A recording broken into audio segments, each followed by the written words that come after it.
Ini adalah pengadilan pajak. Setiap tahunnya ribuan kasus pajak disidangkan di sini, dari sengketa kecil hingga kasus pajak perusahaan raksasa.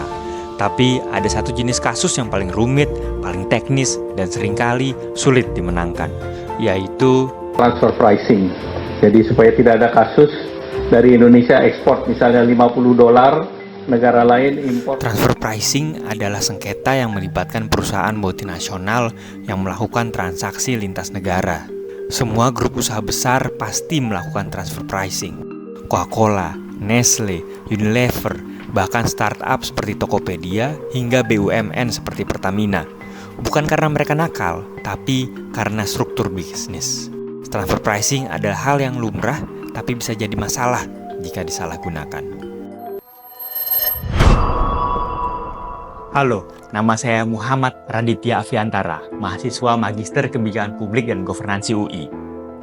Di video ini saya akan membahas transfer pricing, sejarahnya di Indonesia, bagaimana kita mengadopsi standar internasional dari OECD, sampai bagaimana Indonesia mengadopsi peraturan transfer pricing melalui transfer kebijakan. Kita akan melihat Indonesia sebagai negara berkembang mengambil serangkaian kebijakan yang disusun negara maju dan berlaku secara internasional sebagai sebuah praktik transfer kebijakan. Dan yang lebih penting, apakah kebijakan ini menguntungkan Indonesia?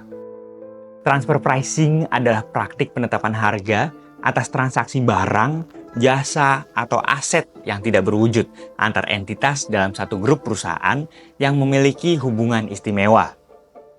Praktik ini sangat umum dalam struktur perusahaan berbentuk grup atau multinasional. Secara prinsip, transfer pricing bukan sesuatu yang ilegal.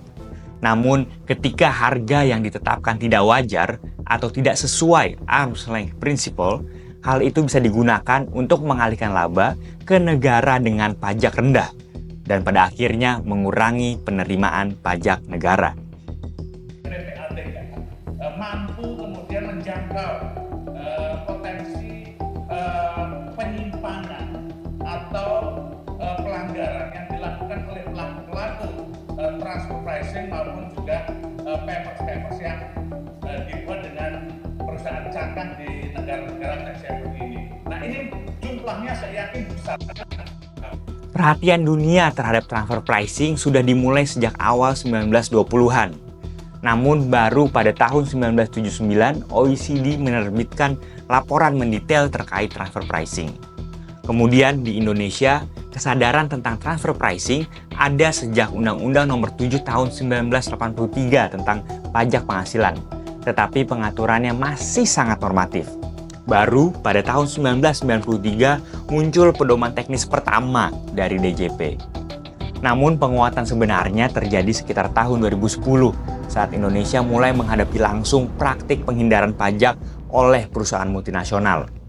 Tahun 2013, OECD bersama negara G20 meluncurkan Base Erosion and Profit Shifting (BEPS Project). Menggunakan skema inilah Indonesia mulai mengadopsi standar internasional. Hasilnya, Indonesia mengeluarkan PMK 213 tahun 2016 yang kemudian diperbarui oleh PMK 172 tahun 2023 yang memperkuat regulasi transfer pricing secara menyeluruh. Proses ini dapat kita pahami sebagai bentuk transfer kebijakan internasional atau lebih tepatnya internationalization seperti dikemukakan oleh Keith M. Henderson. Menurutnya, negara berkembang seringkali tidak dipaksa tetapi memilih untuk mengadopsi kebijakan dari negara maju atau lembaga global demi memperoleh legitimasi, akses investasi, dan penguatan kapasitas institusional.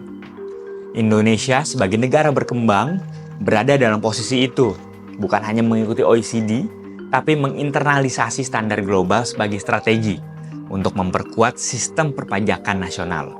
Namun, penting untuk diingat bahwa transfer kebijakan tidak selalu berhasil jika diterapkan secara mentah-mentah. Salah satu prinsip dalam kerangka policy transfer adalah konteks lokal harus diperhitungkan secara serius agar policy transfer bisa berdampak positif. Dalam hal ini, OECD Transfer Pricing Guidelines memang bukan instrumen yang kaku. OECD justru memberikan ruang bagi negara-negara untuk melakukan penyesuaian kebijakan berdasarkan sistem hukum dan kapasitas administrasinya sendiri. Hal tersebut juga selaras dengan argumen Keith M. Henderson bahwa internationalization akan berjalan optimal jika diikuti oleh penyesuaian lokal atau indigenization. Ini bukan sekedar tiru-meniru. Ini adalah proses pemilihan selektif atas kebijakan internasional yang sesuai dengan kebutuhan domestik. Melalui regulasi transfer pricing, Indonesia mendapatkan banyak hal.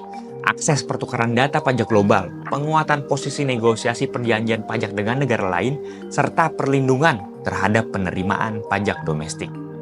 Tetapi kita juga harus bertanya, apakah adopsi ini membuat Indonesia lebih mandiri atau justru semakin bergantung pada narasi dan instrumen negara-negara maju? Terima kasih. Video ini dibuat dalam rangka ujian akhir semester mata kuliah pembangunan dan transfer kebijakan. Terima kasih untuk para dosen, Prof. Sadik, Pak Dr. Wisnu, dan Pak Dr. Reza Fatur Rahman. Terima kasih, sampai jumpa.